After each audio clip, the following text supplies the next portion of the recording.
بسم اللہ الرحمن الرحیم۔ السلام علیکم ورحمۃ اللہ وبرکاتہ۔ معزز ناظرین، حضرت علی رضی اللہ تعالیٰ عنہ نے فرمایا، 4 باتیں اپنی بیوی کو کبھی مت بتانا۔ نمبر 1، کبھی بیوی کے سامنے آنسو مت بہانا۔ حضرت علی رضی اللہ تعالیٰ عنہ نے فرمایا، چاہے کتنی ہی تکلیف ہو، کتنی بھی پریشانی ہو، چاہے اندر سے کتنے ہی ٹوٹ چکے ہو، لیکن بیوی کے سامنے کبھی آنسو مت بہانا، ورنہ ساری زندگی تمہاری بیوی یہی سمجھتی رہے گی کہ یہ مرد بہت کمزور ہے، اپنے جذبات پر قابو نہیں رکھ سکتا، چھوٹی چھوٹی چیزوں پر اداس ہو جاتا ہے، لہٰذا وہ تمہیں کمزور سمجھنا شروع ہو جائے گی۔ نمبر 2، بیوی کے سامنے اس کے گھر والوں کی برائی مت کرنا۔ حضرت علی رضی اللہ تعالیٰ عنہ نے فرمایا، ایک عورت جب شادی کرتی ہے تو وہ اپنا گھر چھوڑ کر آتی ہے، لیکن اپنے ماں باپ کبھی کوئی نہیں چھوڑ سکتا۔ نمبر 3، عورت کو کبھی بھی اپنی کمائی مت بتانا۔ حضرت علی رضی اللہ تعالیٰ عنہ نے فرمایا، ایک مرد کو ہی پتہ ہوتا ہے کہ گھر کس طرح چلانا ہے، سب کے خرچے کس طرح پورے کرنے ہیں، یہاں عورت کو اس کا خرچ ضرور دیں،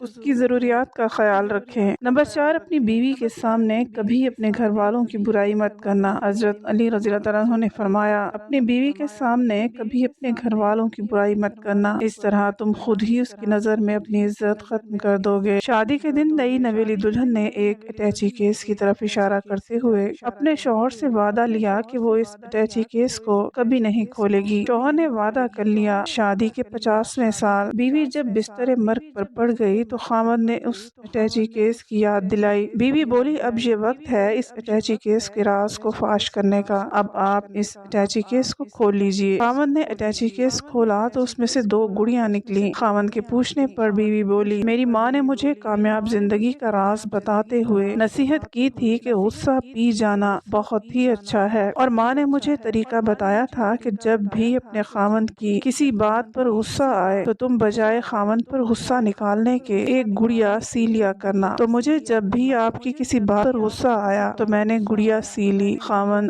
2 گڑیاں دیکھ کر بہت خوش ہوا۔ اس نے اپنی بیوی کو کتنا خوش رکھا، کیونکہ بیوی نے 50 سال کی کامیاب زندگی میں صرف 2 گڑیاں ہی بنائی تھیں۔ محبت میں شدت معنی نہیں رکھتی، محبت میں عزت معنی رکھتی ہے۔ ایک ہوتا ہے کسی کو اپنی طبیعت کے مطابق ڈھال لینا، اور دوسرا ہوتا ہے کسی کی طبیعت کے مطابق ڈھل جانا۔ ان دونوں پہلوؤں میں انداز نرمی اور محبت والا ہو تو تب ہی رشتے بنتے ہیں، ورنہ جھگڑوں کے سوا کچھ حاصل نہیں ہوتا۔ اللہ تعالیٰ نے دنیا میں جو سب سے پہلا رشتہ بنایا وہ میاں اور بیوی کا ہی رشتہ تھا، اور پھر باقی سارے رشتے اس کے بعد بنائے، اور پھر یہ رشتہ تو ہے بھی ایسا کہ کتنی بھی دھوپ چھاؤں آئے، اس رشتے میں ایک دوسرے کے بغیر گزارا ممکن ہی نہیں ہے۔ اللہ تعالیٰ تمام بہن بھائیوں کی مشکلات دور فرمائے، آمین۔